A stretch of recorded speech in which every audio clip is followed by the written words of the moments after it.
Сәлем баршаларыңызға. Бүгін біз сіздермен түрік халқының ерекше тағамы түрік палауын дайындайтын боламыз. Маған тіркелмеген болсаңыздар тіркеліп, лайк басып, комментария қалдыруды ұмытпаңыздар. Қазанымызға майымызды құйып, қыздырамыз.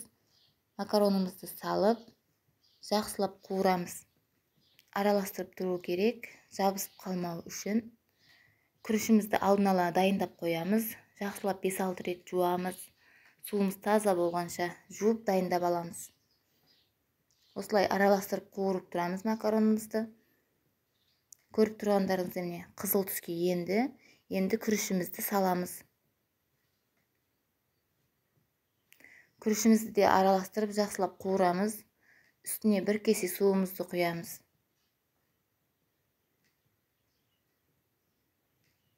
Қалауымыз бойынша тұз саламыз. Егер де суы аздау болса, кейіндеу аздап ғана су құйсаңыздар болады. Газымызды бәсеңдетіп, қақпағын жауып, піскенше фаршымызды дайындаймыз. Фаршымыздың үстіне ұнымызды саламыз. Қалауыңызға қарай тұз, бұрыш саласыздар.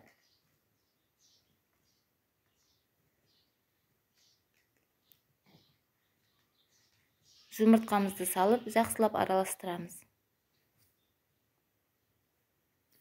Қолымызбен домалақ етіп, осындай формаға келтіріп, ұнға аунатып, дайындап аламыз. Енді табамызға майымызды құйып, қызғанша күтеміз.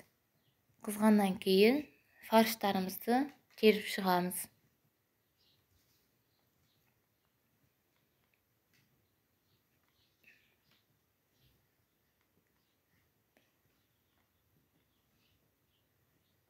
Фарштарымызды теріп болғаннан кейін асты қызаруын күтеміз. Асты қызарғаннан кейін үстіне аударып, үстінде қызартырып аламыз.